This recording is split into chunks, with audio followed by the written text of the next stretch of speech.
have a good one. Thank you.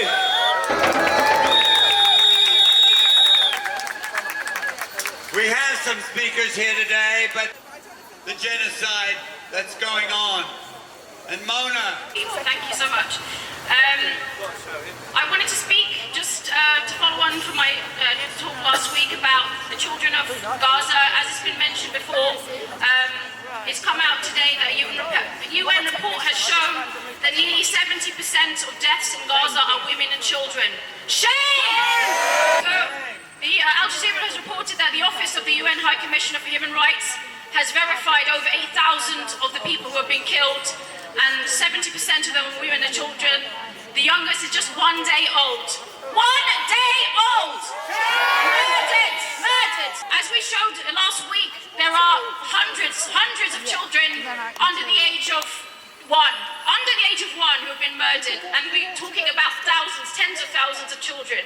It's beyond imagination. Once this genocide has been ended and the bodies are uncovered from under the rubble, we will be horrified at the sheer number, the sheer weight of this loss, of this horrific massacre. I wanted to quickly mention there is a petition organised by Doctors Against Genocide, who are writing, oh fantastic, he's got the QR code there, thank you very much Sam.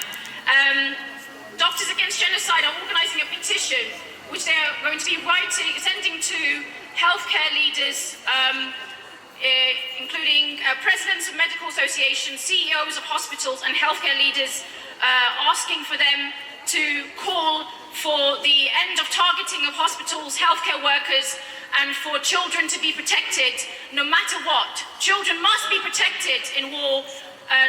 Obviously this is not a war, but children must be protected in any kind of warfare. We ask you to please sign this petition, please share it. It's an urgent petition. We are asking healthcare leaders across the UK and across the world to intervene and stop this genocide, put pressure on government leaders and world leaders. So please do share this petition and share it amongst your groups. Thank you very much. It's as though we are somehow different when we are not. Which one of us would not save our lives, and particularly our children's lives? Because the doctors have gone to the chief executives of the hospital trust and said, will you take the kids? And they've said yes. But the block comes where? From the government, from the Home Office. Now if the US can take Palestinian children, as they should take them all and treat them all. This country can't take any. You know, it displays a kind of nastiness, a kind of vindictiveness, to not extend the charity to sick and injured kids like this.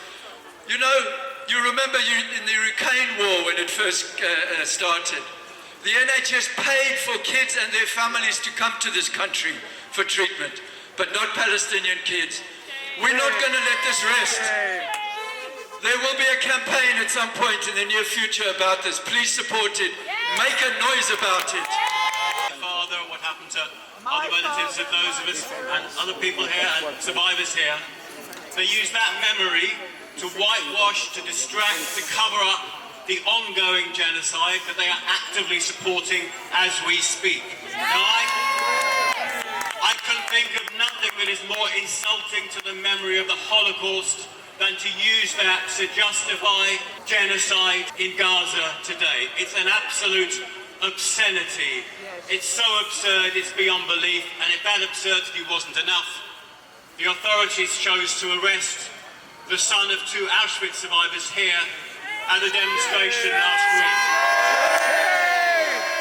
Politicians should be listening to people who know about the Middle East, people who've experienced genocides. They shouldn't be ignoring it. They shouldn't be ignoring the historians that are saying that what is happening now is a genocide. They shouldn't be claiming that using the word is offensive or inappropriate when they know nothing. People like Starmer and Lammy that just lie and lie and lie and lie again. It's an absolute obscenity, and I hope people in Britain will stop putting up with this. It's about time we sent all these politicians to prison. My name is Chaim Brashit. I am from Jewish Network for Palestine and a long-time supporter of IJAN. This picket started more than a year ago after the Israeli ambassador said on television in real time that she thinks that Israel might kill 600,000 Palestinians because of what happened on the 7th of October. We started a campaign to expel the ambassador. What she said was genocidal, and she was actually asking people to kill 600,000 people. She said, like the US and UK did in Germany after the war. This is disgusting, this is illegal, this is immoral, and we want to expel her. We came here for a long time now, at the beginning very close to her home, but the police did not accept it, and after a few weeks they moved us to this place where we stay and will stay until she is expelled and the genocide stopped. Guys, let's